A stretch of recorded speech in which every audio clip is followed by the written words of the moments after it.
수행문. 모든 괴로움과 얽매임은 잘 살펴보면 다 내 마음이 일으킨다. 그러나 어리석은 사람들은 이 괴로움과 얽매임이 밖으로부터 오는 줄 착각하고 이곳 저곳 이 사람 저 사람을 찾아다니며 행복과 자유를 구하지만 끝내 얻지 못한다. 왜냐하면 행복과 자유는 밖으로 찾아서는 결코 얻을 수 없기 때문이다. 언제 어디에서 일어난 어떤 괴로움일지라도 안으로 살펴보면 그 모든 괴로움의 뿌리가 다 마음 가운데 있고 그 마음의 실체가 본래 공한 줄 알면 모든 괴로움과 얽매임은 즉시 사라진다.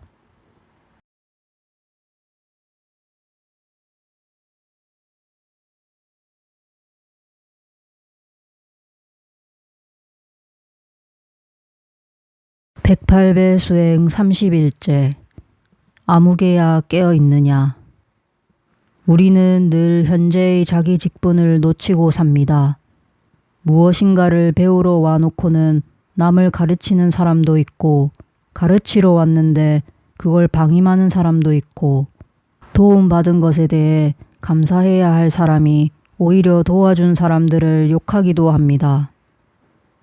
지금, 여기, 왜, 이 세 가지에 늘 깨어 있으면 삶의 후회라는 건 있을 수가 없습니다.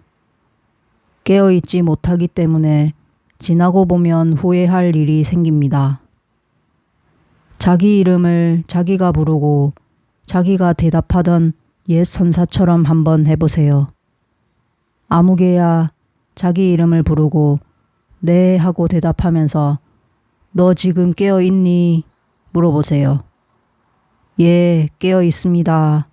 대답할 수 있도록 늘 자기를 점검하면서 살아가야 하겠습니다. 법륜 스님의 엄마 수업. 나이별로 지혜롭게 대응하기. 자식이 커가고 부모가 나이 들어가면서 나이 변화에 따른 시기별 특성이 달라집니다. 부모도 거기에 맞게 대하면 순리에 어긋나지 않아서 자식에게도 좋고 부모에게도 좋습니다. 또 나이가 들면 늙은 사람의 특징이 있습니다. 늙은이는 변하지 않는다는 겁니다. 몸도 이미 굳어서 유연하지 않고 거동도 불편하지만 특히 마음이나 정신이 굳어서 더 이상 바뀌지를 않습니다.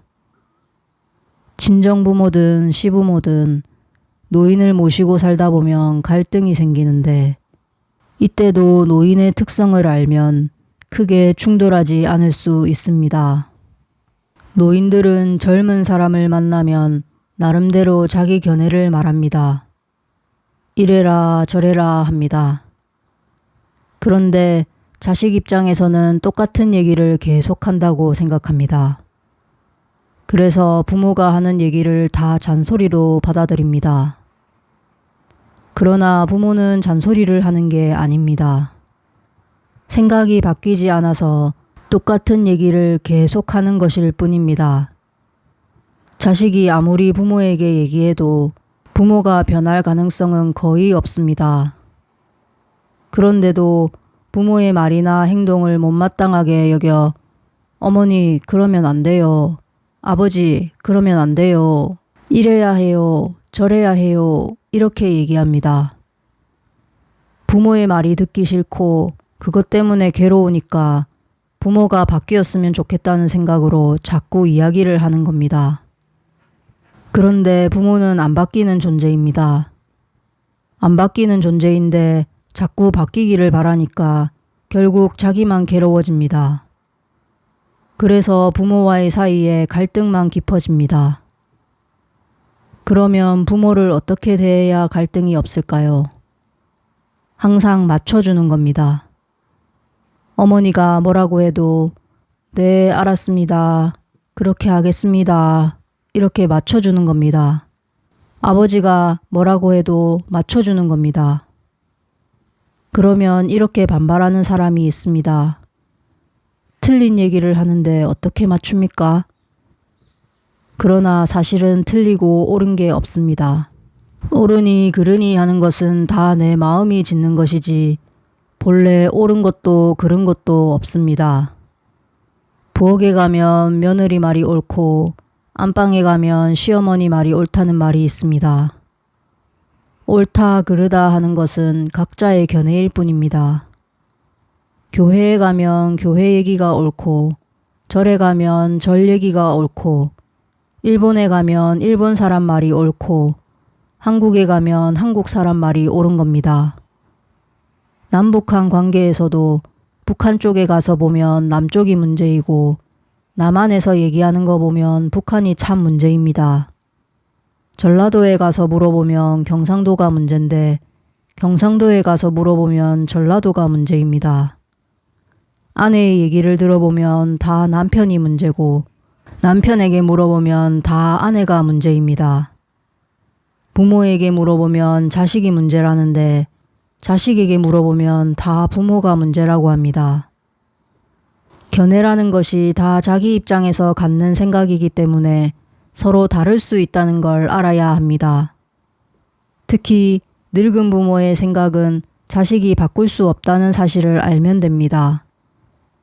그런데 이걸 모르고 자꾸 바꾸려고 시도하다가 뜻대로 안 되니까 화를 내고 짜증을 냅니다. 결국 문제는 해결되지 않고 부모도 자식도 괴로워집니다. 시기별로, 세대별로 인간의 특징이 있으니 그것을 알고 맞춰 대응하면 갈등이 줄어듭니다. 어린아이는 따라 배우기 때문에 자꾸 말로 가르치려 들지 말고 모범을 보이면 됩니다. 부모는 안 변하는 존재이기 때문에 내 생각을 고집하지 말고 그분 생각대로 맞춰주면 됩니다. 노인은 어머니든 아버지든 할아버지든 할머니든 다 노인의 특징을 가지고 있습니다. 신부님이든 스님이든 목사님이든 정치인이든 다르지 않습니다. 자식이 부모를 아랫사람이 윗사람을 자꾸 이래라 저래라 고치려고 하면 본인만 괴로워집니다. 내 뱃속에서 낳은 애도 내 말을 안 듣는데 나를 낳아서 나를 어린애 취급하는 부모가 자식 말을 듣겠어요? 부모니까 자식 말 안 듣는 것도 있지만 늙은 사람의 성질이 기본적으로 안 변해서 그러기도 합니다. 그래서 시어머니든 친정부모든 노인을 모실 때는 이 성질을 맞추는 것이 좋습니다. 이처럼 성질을 알고 맞춘다는 것은 지혜입니다. 먼저 상대를 살펴보고 성질을 알면 어떤 관계든 이해하고 풀어나가는 데 큰 도움이 됩니다.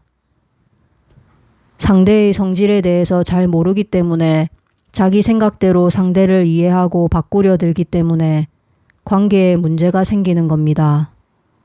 나이대별로 심리적 특성이 다르다는 사실을 알면 부모와 배우자, 자식을 좀 더 깊게 이해할 수 있습니다.